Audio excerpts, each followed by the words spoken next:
At 6:12 on a Friday morning, my son-in-law called and told me my daughter had murdered my granddaughters. His exact words were, "Ray," Emily snapped. For a few seconds, I didn't understand what he meant. I was standing barefoot in my kitchen in Tempe, Arizona, waiting for coffee to finish brewing. The sun wasn't up yet. I could hear my refrigerator humming. Somewhere outside, a garbage truck was backing up. Normal sounds. Normal morning. Then Grant said, "She shot Ava. She shot Sophie. And then she shot herself." The coffee mug slipped out of my hand. It hit the tile and broke. I didn't feel the hot coffee splash my ankle. I couldn't feel anything. What? Grant was breathing hard. Too hard. I'm at the house. The police are here. Oh God, Ray. I don't know what happened. I grabbed the counter. No. Grant, no. I left last night. We had an argument. She was upset. I thought she just needed space. His voice cracked. She killed them. My knees nearly gave out. Ava was 16. Sophie was 10. Emily was 39. My only daughter. For 11 minutes, I believed him. 11 minutes. Then my phone made a sound. A voicemail notification. It had been delayed overnight because my phone had been updating. I looked at the screen. Emily, 10:46 p.m. My daughter had called me the night before. I hadn't heard it. My hands shook so badly I almost dropped the phone. I pressed play. At first, all I heard was breathing. Then Emily whispered, "Dad?" A pause. I got the apartment. My heart stopped. She continued, "The girls and I are leaving tomorrow." Another pause. Then her voice changed. Lower. Urgent. "If Grant calls you tonight and tells you I'm losing it, don't believe him." I stopped breathing. The message continued. "I found something. I think he's been using my name for things I never signed. I sent copies somewhere safe." Then I heard a noise in the background. A door opening. Emily whispered, "Damn." Then, "Dad, if anything happens, check Ava's watch." The voicemail ended. I stood in my kitchen staring at the phone. Grant was still calling. Again. Again. Again. I didn't answer. Instead, I called 911. Not because I thought I could save my daughter. By then, I already understood I was too late. I called because I had spent 34 years working in emergency communications for Maricopa County. I had trained dispatchers, reviewed critical incidents, helped modernize 911 systems. And one thing that career taught me was this. When somebody hands you a complete explanation before you've even seen the evidence, you don't accept the explanation. You preserve the timeline. So I told the dispatcher, "My daughter and 2 granddaughters are dead in Scottsdale. Her husband says she did it. But I have a voicemail recorded last night that directly contradicts what he's saying." Then I said, "Please tell the responding officers not to treat that house like a closed case." That was the beginning. Not of the worst day of my life. That had already started. It was the beginning of the fight to keep my daughter from being remembered as the monster who killed her own children. Sixyeranr. My name is Raymond Keller. Most people call me Ray. I am 67 now. At the time this happened, I was 64. I had retired after 34 years in public safety communications. I wasn't a cop. I wasn't a detective. I didn't carry a badge. My job was what happened on the other side of the phone. 911 infrastructure, dispatch protocols, radio networks, call routing systems. Later, digital evidence retention. When something went wrong, I learned to ask the same questions. Who called? When? From what device? What happened before the call? What happened immediately afterward? People lie. Systems can fail. But timestamps have a way of forcing everybody into the same room. Emily used to tease me about that. "Dad, you turn everything into a timeline." I would say, "Because timelines don't care about your feelings." She'd roll her eyes. I would give anything to see her do that again. Emily was my youngest child. Her brother Nathan was 4 years older. Their mother Diane died from pancreatic cancer when Emily was 27. After that, Emily and I became closer. Maybe too close in some ways. I was protective.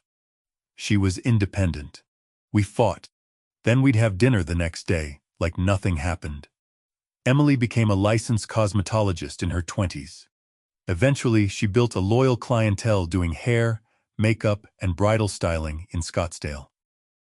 She worked hard, harder than she needed to. That was Diane in her. My wife had always said, "If you want your own voice, make sure you can pay your own bills." Emily took that seriously. Then she met Grant Parker. Grant was 36 when they met. Tall, expensive smile. The kind of man who remembered everybody's drink order and somehow made that look like character. He owned a security technology company called Sentinel Ridge Systems. They installed access control systems, commercial cameras, smart locks, and networked security systems for luxury properties and small municipalities. In other words, Grant made money selling people the feeling that they were safe. Emily met him at a charity event. Within 6 months, he had moved into her life completely. Flowers at the salon, weekend trips, surprise dinners. He bought Ava a laptop, built Sophie a backyard playhouse. Everyone loved him. I didn't dislike him. Not at first. What bothered me was speed. Grant didn't enter a room. He occupied it. When he wanted something, he created momentum around it until saying no felt unreasonable. Emily called that confidence. I called it pressure. We argued about him once. She said, "You've decided he's dangerous because he doesn't need your approval." I said, "No. I've decided he's dangerous because he treats disagreement like a delay instead of an answer." Emily didn't speak to me for 2 weeks. Then she married him. I attended the wedding. I walked her down the aisle, and I told myself I had been wrong. For a while, maybe I was. The house in Scottsdale. 2 years into the marriage, Grant bought a large home in a fictional gated development in North Scottsdale called Canyon Crest Estates. 6,000 square feet. Desert views. Pool. Private security patrol. License plate cameras at the entrance. Every exterior door connected to Sentinel Ridge smart home system. Grant joked, "If somebody sneezes near our property line, I'll know about it." Emily laughed. She and the girls moved in. At first, she sounded happy. She had a large bathroom, a salon room downstairs for selected private clients, a pool Sophie loved. AV finally had her own study space. I remember driving home after dinner there thinking, maybe I judged him too quickly. Then Emily started changing. Not all at once. That's the mistake people make when they imagine control.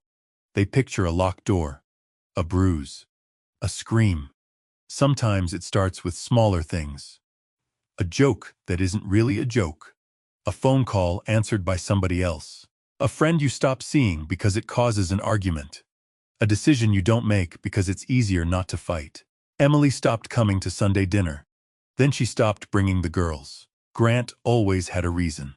Avia had school. Sophie was sick. They had plans. Emily was tired. When I called, Grant sometimes answered, "She's showering. She's with a client. She'll call you back." Sometimes she did. Sometimes she didn't. Then her oldest friend, Claire Morgan, called me. "Ray, have you seen Emily lately?" "Last month." Claire hesitated. Something isn't right. That sentence stayed with me. The first bruise. A few weeks later, Emily came to my house alone. She was wearing oversized sunglasses. Inside, I made coffee. She kept the glasses on. Finally, I said, "Take those off." She laughed nervously. "Why?" "Because we re-indoors." She didn't move. I reached toward her, not touching, just waiting. Finally, she removed them. There was a fading bruise near her left eye. I felt every muscle in my body tighten. What happened? Cabinet door. "Emily?" "Dad." She gave me that warning look. "Don't." I asked. "Did Grant hit you?" "No." "Too fast." "Did he grab you?" "No." "Did he throw something?" "Dad, Stop. I stopped. But I didn't believe her. I made another mistake then. I said, if you stay with somebody who treats you like this, there's only so much I can do. Emily stared at me. I meant, I can't force you to leave. What she heard was, you on your own. She put the sunglasses back on, then stood. Good to know. That was the last time she talked to me honestly for almost a year. I have replayed that conversation more times than I can count. People like to imagine regret is one giant event. It isn't. Regret is usually one sentence, perfectly preserved, waiting for you at 3 in the morning. The control got worse. Claire told me pieces later. Grant constantly called when Emily went out. He tracked the location of her car through the vehicle app. If she stayed 20 minutes longer at dinner than expected, he wanted to know why. If she changed plans without telling him, he called it disrespectful. He started criticizing Ava. Too independent. Too dramatic. Too much like her mother. Sophie learned to go quiet when Grant raised his voice. The girls weren't physically locked inside the house. They didn't need to be. Everyone adjusted to Grant. That show control works when it becomes a climate. You don't need chains if everybody has learned which direction the wind blows. Emily kept working. Grant repeatedly offered to support Emily completely. She refused. That probably saved pieces of her identity longer than anything else. She kept her chair at the salon, kept private bridal clients, kept her own checking account. Grant hated that. He called it unnecessary. Emily called it security. A month before she died, she told one coworker, if I ever stop working, I am trapped. That coworker didn't understand what she meant until later. The exit plan. About 5 weeks before the deaths, Emily contacted an apartment complex in Scottsdale. Nothing glamorous. 2 bedrooms. Gated parking. Small fitness room. Close enough that Ava wouldn't need to switch schools immediately. She toured it twice. She didn't tell Grant. She didn't tell me. That hurt when I learned it. But I understood. She had once come to me bruised. And I had answered with frustration instead of safety. So she built her exit without me. On Wednesday, January 15, she received an email. A unit was available. She could sign the lease Friday morning. Friday. The day after she died. She also had 3 salon clients scheduled, a lunch meeting with a bridal photographer, and an appointment at Ava's school the following Monday. Sophie had a science project due Tuesday. Ava had a regional dance audition in 10 days. Their lives were moving forward. That matters. It doesn't prove what happened inside the house. But it matters. Because Grant would later tell investigators Emily had spent the week talking like there was no future. The records showed the opposite. The secret Emily found. The apartment wasn't the only thing Emily was preparing. 3 weeks before her death, she called an accountant named Melanie Ruiz. Melanie had helped Emily with business taxes for years. Emily had found several documents on Grant's home office printer. Vendor agreements. Invoices. Electronic authorization forms. Her name appeared on some of them. Her signature too. But Emily told Melanie, I never signed these. At first, Melanie thought it might be an administrative mistake. Then she noticed the companies. Small security subcontractors. Several shared mailing addresses. Money was flowing from Sentinel Ridge systems into those vendors. Then, in some cases, back toward accounts connected to Grant. Emily's name appeared as an approving officer on transactions she didn't recognize. That mattered because years earlier Grant had given her a minority interest in Sentinel Ridge for tax and estate planning purposes. Emily wasn't running the company, but on paper, she had authority. Enough authority to become very useful if somebody needed a second signature. She told Melanie, I think he's using me. Melanie asked, do you want me to confront the company accountant? Emily said, no, not yet. I need copies first. She began collecting them. The night before, Thursday evening, looked ordinary from the outside. Emily confirmed a client for Friday morning. Texted Claire about coffee. Helped Sophie with homework. Ava FaceTimed a friend about the dance audition. At 8:51 p.m., Emily texted me. You awake? I didn't see it. My phone was charging in the bedroom. At 9:03, she wrote, "Never mind. I'll call tomorrow." At 9:18, Grant arrived home. We know that because the Canyon Crest Gate camera captured his SUV entering. At 9:26, Emily's phone connected to the home Wi-Fi. At 9:31, Ava's watch showed her heart rate elevated sharply. That detail wouldn't mean anything until much later. At 9:42, Grant texted me. "Ray, Emily is having a really bad night." I saw that message at 9:50. I called immediately.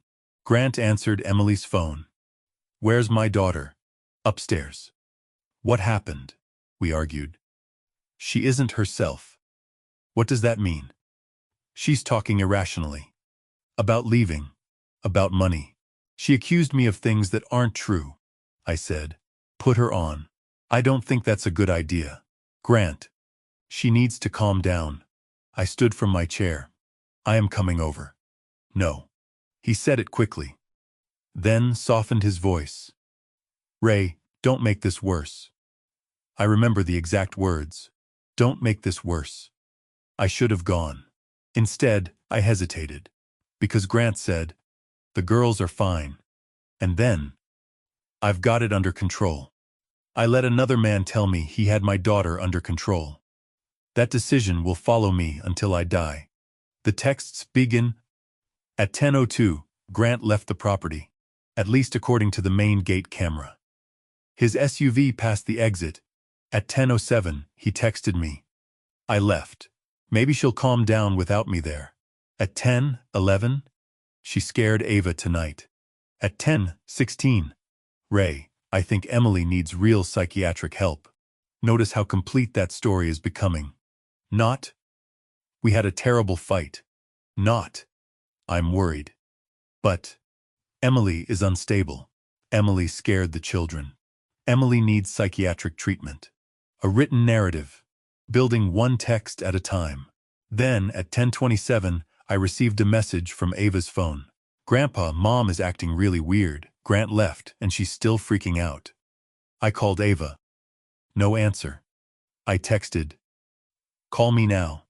Nothing. At 10:31, another message came. "I think she's talking to herself." I put on my shoes. That was when I decided I was going there. Then Grant called. "Ray, don't go over." I just got messages from Ava. I know. She texted me too. Then I'm going. Emily will see that as everyone ganging up on her. I don't care. "Ray, please." He sounded afraid. At the time, I thought he was afraid of Emily. Later, I wondered if he was afraid of me arriving too soon. The Voik Meing Emendika. At 10:46, Emily called me. My phone never rang. The carrier later confirmed it went directly to voicemail during a brief network registration issue following a software update. That message was the one I heard the next morning. I got the apartment. "The girls and I are leaving tomorrow. If Grant calls you tonight and tells you I'm losing it, don't believe him." Then, I found something. I think he's been using my name for things I never signed. Finally, if anything happens, check Ava's watch. Why Ava's watch? For months, Ava had worn a smartwatch because she trained in dance and liked tracking workouts. Emily apparently knew it could preserve health and activity information even if the phone was altered. She wasn't a digital forensics expert, but she knew enough to leave a breadcrumb. FOR silent calls. Between 10:50 and 10:55, Emily's phone attempted 4 emergency calls. 3 failed almost immediately. 1 connected for 18 seconds. No clear speech, only movement. A thump. Then silence. At the time, dispatch couldn't determine enough to send units. That became one of the questions that tortured me. Was Emily alive when those calls happened? Was she trying to get help? Or was someone else handling her phone? For months, nobody knew. Then, Ava's watch gave us the first real crack. Morning. Grant returned to Canyon Crest shortly before 6 a.m. At 6:05, he entered the house. At 6:12, he called me. "Ray Liptas." I found them. Then the story. Emily killed the girls. Then herself. I drove to Scottsdale so fast that I don't remember most of it. Police vehicles lined the street. The house looked exactly as it always did. Tan stone. Perfect landscaping. Morning light, reflecting off the windows. I remember thinking, a house shouldn't look normal when everybody inside it is dead. Grant was outside. He walked toward me. Ray, I held up my hand. Don't touch me. His face changed. He knew. Maybe not everything. But he knew I'd heard something. I asked, what time did Emily die? Grant stared. How would I know? Where were you? At a friend's place. Whose? Ray, now isn't the time. It's exactly the time. An officer stepped between us. I didn't argue. Instead, I gave him my phone. There's a voicemail from my daughter. Listen, before anybody decides what happened in that house. The official story formed fast. The early evidence seemed to point toward Emily. The gun was beside her. It was Grant's handgun, stored upstairs. Messages from Ava's phone suggested Emily had been behaving strangely. Grant's messages documented his concern. The gate camera showed him leaving. It looked clean. Too clean. I said that to Detective Hannah Cole. She was the lead investigator. She didn't like me immediately. Probably because grieving fathers who think they understand evidence are exhausting. But she listened. I told her, "Don't decide yet," she said. "Mr. Keller, nobody has decided anything." I looked toward the house. "Then don't let anyone else decide for you." To her credit, she didn't. AVS watch. 3 days later, Detective Cole called me. "Mr. Keller, we found something." I drove to the sheriff's office. She had a timeline on a screen. AVS smartwatch recorded continuous heart rate data. At 10:14 p.m., her heart rate spiked. At 10:17, it spiked again. At approximately 10:19, it stopped recording a viable pulse. Movement dropped to 0. I stared at the screen. What time did her phone text me? Detective Cole didn't answer immediately. She didn't need to. 10:27, 8 minutes later. The message. "Grandpa, Mom is acting really weird." Could not have been typed by a living Ava if the watch timeline accurately reflected what happened. I felt physically sick. Someone used her phone. Cole said, "That's one possibility we reinvestigating." I looked at her. One possibility. We prove things here. We don't guess. I hated that answer. But she was right. The second did crack. Forensic analysts examined the smart home system. Grant's company had installed it. Locally, several logs were missing. But the hardware vendor maintained cloud audit records. At 10 p.m., shortly after Grant's SUV passed through the main gate, an administrator account disabled interior camera cloud backup. The username belonged to Grant. That wasn't enough by itself. Remote access existed. He could have done it from anywhere. But then analysts noticed something else. The command had originated from the home's local network, not from a remote cellular connection. Somebody inside the house had used Grant's credentials after his SUV was already recorded leaving. The question became, who? The service gate. Canyon Crest had 2 vehicle entrances. The main resident gate, and a service entrance used by landscapers, contractors, and construction crews. The service gate didn't use the same license plate logging system. Grant knew that. His company had serviced part of the community's security infrastructure the previous year. Investigators reviewed footage from a traffic camera half a mile away. At 10:44, Grant's SUV drove west. That matched his story. At 10:12, it entered the parking lot of a shopping center. At 10:16, Grant exited the SUV. Then another vehicle pulled up. A white commercial van. Grant got in. The van left. His SUV stayed behind. At 10:24, a private home security camera near the Canyon Crest Service Road captured a white van matching the same general description entering the area. It wasn't definitive identification. But the timeline changed. Grant's SUV had left. That didn't necessarily mean Grant had remained gone. The gun safe, the handgun used in the deaths, had been stored in a biometric bedside safe. Grant told police he hadn't opened that safe in more than a week. The manufacturer maintained authentication events in its cloud service. At 9:57 p.m., the safe had been opened. Using Grant's registered fingerprint profile. That happened before his SUV left. Grant changed his story. Maybe he had opened it. Maybe he had checked the gun after the argument. Maybe he forgot. Every new piece of evidence made his memory less precise. Funny how that happens. The real secret. Then, Melanie Ruiz, Emily's accountant, contacted detectives. She brought the documents Emily had collected. Grant's company had been moving money through shell vendors. Invoices for equipment that didn't exist. Installation work never performed. Emily's electronic signature appeared on approvals. Some of those contracts involved public entities. The potential fraud exposure was enormous. Emily had discovered it. She had scheduled a meeting with Melanie and a white-collar attorney for Friday afternoon. The same Friday, she planned to sign her apartment lease. She wasn't merely leaving Grant. She was preparing to expose him. That changed motive. Completely. The life insurance policy.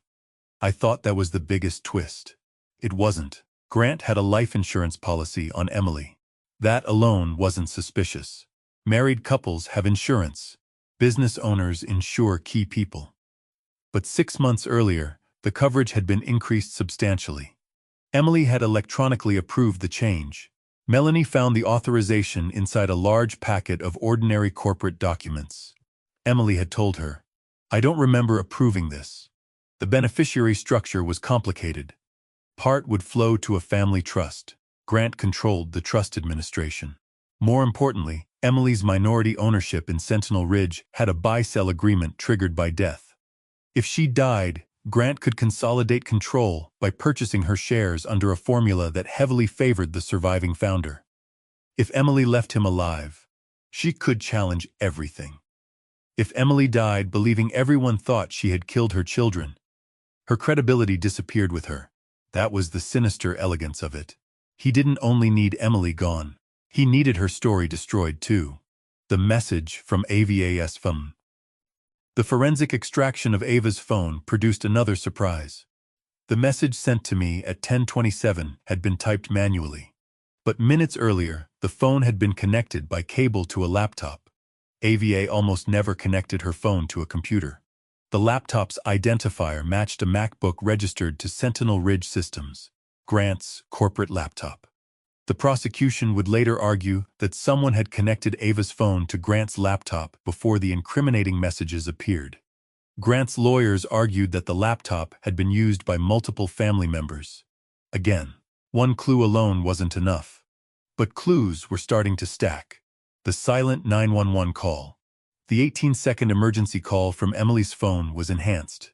There was no clear sentence, but forensic audio specialists identified several sounds. A door chime. A distinctive two-tone electronic sound. Detectives compared it to devices in the house. It matched the alert produced when the side garage entry was opened while the alarm system was in night mode. That door was near the service driveway, at 10:53. If the interpretation was accurate, somebody entered or exited that side of the house while Emily's phone was connected to 911.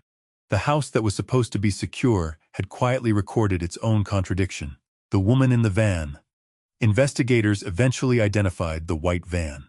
It belonged to a subcontractor that had previously done work for Sentinel Ridge. The owner said Grant occasionally borrowed it for equipment deliveries. He also identified a former Sentinel Ridge employee named Travis Beck. Travis denied involvement. Then investigators obtained financial records. 2 days after the deaths, Grant transferred $48,000 through a consulting entity connected to Travis. Grant called it outstanding vendor payment. The invoice had been created after Emily and the girls died. That was difficult to explain. Travis eventually obtained an attorney. Then he started talking. The story broke open. According to what later emerged through the criminal case, Grant had not intended for the situation to become as catastrophic as it did. That was his defense. Travis said Grant originally talked about scaring Emily, taking financial documents, getting access to her devices, making her look unstable enough that a future dispute over the company would become messy. I don't know whether I believe that. 3 people were dead. Intent became a word lawyers fought over. What mattered to me was what Travis admitted. Grant had arranged for the van. Grant had planned to return through the service side of the community after leaving his SUV elsewhere. Grant wanted his main vehicle captured leaving the gate. A clean timestamp. An alibi built before anybody knew they would need one. Then the situation inside the house escalated. And afterward, the story was constructed. Emily unstable. AVA afraid. Grant concerned. Grant gone. Perfect. Except perfect stories are fragile. Every detail has to stay perfect forever. Real life doesn't cooperate.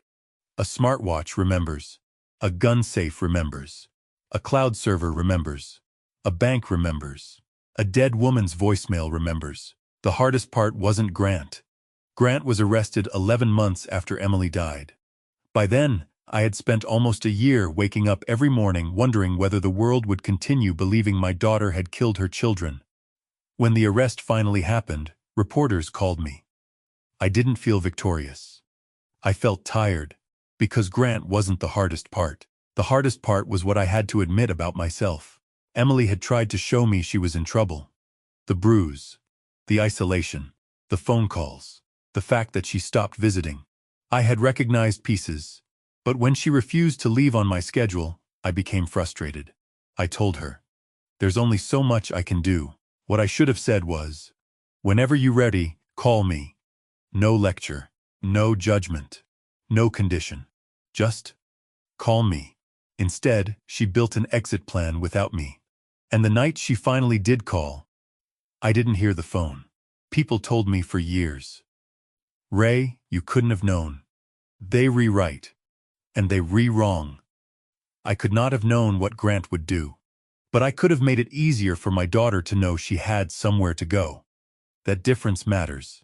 The trial began almost 2 years after the deaths. By then, the state had assembled a case built less around one dramatic piece of evidence and more around a network of contradictions. Emily's future plans.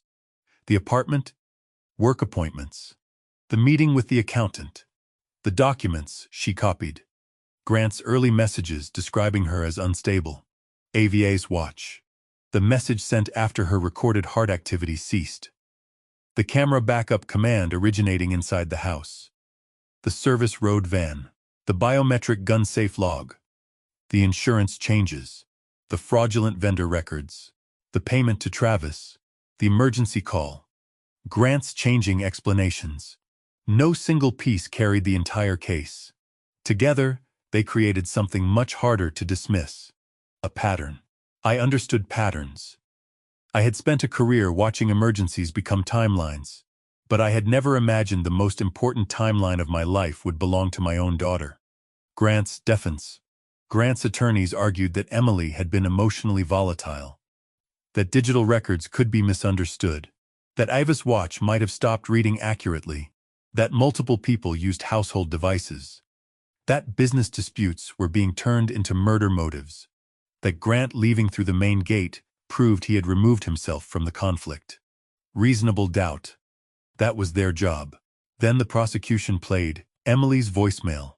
The courtroom went completely still. My daughter's voice filled the room. "I got the apartment. The girls and I are leaving tomorrow." Then, "If Grant calls you tonight and tells you I'm losing it, don't believe him." Grant stared at the table. I stared at him. Not because I expected him to look guilty. I had stopped caring what his face did. I listened to Emily. For 43 seconds, my daughter existed again. Then the recording ended, and I lost her again. The verdict. The jury deliberated for 3 days. I won't describe every charge. The legal language isn't the part I remember. What I remember is the clerk reading the verdict, count by count, and Grant's shoulders lowering slightly with each one. The state had convinced 12 strangers that the story Grant gave the world that morning was not the truth. For almost 2 years, people online had called Emily a monster, a murderer, a mother who killed her own children. Now the public record finally said something else. She had been a victim too. I closed my eyes. And for the first time since 6:12 that Friday morning, I could breathe without feeling like I was defending my daughter against the dead. I went to the apartment. After the trial, I did something I hadn't been able to do before. I drove to the apartment complex Emily planned to move into. The manager remembered her. Not well, just enough. She seemed excited. That nearly broke me. The unit she wanted was occupied by someone else now. Of course it was. Life had continued. I stood in the parking lot and imagined Emily pulling up with Ava and Sophie. Boxes in the car. Sophie complaining about carrying something. Ava pretending not to be excited. Emily exhausted. Afraid, but free. That life never happened. There's no legal verdict for that. No sentence long enough. No restitution. It simply becomes one of the lives that should have existed. What I did with the voice she mailed. For a long time, Emily's voicemail stayed on my phone. I backed it up. Then backed up the backup. Old habits. One afternoon, Nathan asked, "Why do you still listen to it?" I said, "I don't." That wasn't true. Sometimes I did. Eventually, I stopped playing the whole thing. I only listened to the beginning. "Dad?" That's all. One word. Because if I listened longer, I heard fear. But in that first word, I still heard my daughter. Not a victim. Not a headline. Not a crime scene photograph. My daughter, Ava's watch. Detectives eventually returned Ava's smartwatch to the family. I didn't want it at first. Too much meaning inside such a small object. Nathan said, "Maybe keep it." So I did. It's in a drawer in my office. Not displayed. Not turned into a shrine. Just kept. That watch did something Ava never knew it would do. It protected the truth after she couldn't protect herself. There's something almost unbearable about that. A 16-year-old wore a device because she wanted to track dance workouts. It became one of the reasons the world stopped calling her mother a killer. 3 years later. 3 years after the trial, I was invited to speak to a group of new emergency dispatchers. They wanted me to talk about silent 911 calls and digital evidence. I almost declined. Then I went. I stood in front of 23 trainees. Most were younger than Emily had been. I told them, silence is still information. If a call connects and nobody speaks, don't assume nothing is happening. Document everything. Time. Duration. Background sound. Disconnect behavior. Nothing is too small if somebody's life is on the other end. I didn't tell them the whole story. I didn't need to. At the end, one young dispatcher asked, "Mr. Keller, how do you know when something doesn't fit?" I thought about Emily. Grant. AVA's watch. The silent calls. The text messages. The gun safe. Then I answered, "You don't know at first. You just refuse to force the facts into the first story somebody gives you." That's what saved Emily's name. Not me. Not one detective. Not one piece of technology. It was the refusal to stop asking when the answer arrived too easily. The last thing Emily said to me. People always ask whether I wish I'd answered the call. Of course I do. Every day. But grief can turn that question into a prison if you let it. So I try to ask a different one. If Emily were standing in front of me now, what would she want me to do with the years I still have? I don't think she'd want me frozen at 10:46 p.m. I think she'd tell me to keep moving. Nathan has children now. I show up. I answer calls. I don't tell people. I warned you.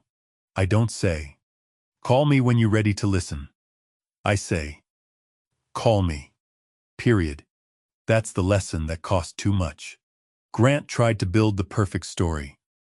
He had money, a secure house, camera, timestamps, a digital trail, a worried husband narrative. Even messages from a frightened teenager's phone. For a while, it worked. But he made one mistake.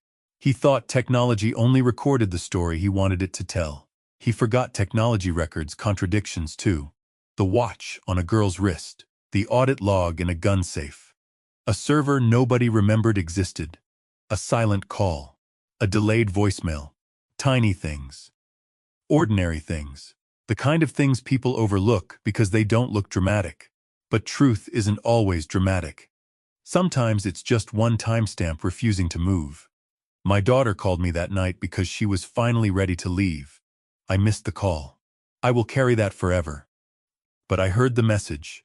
And when the world tried to turn Emily into the villain of her own death, I did the one thing I still could. I listened.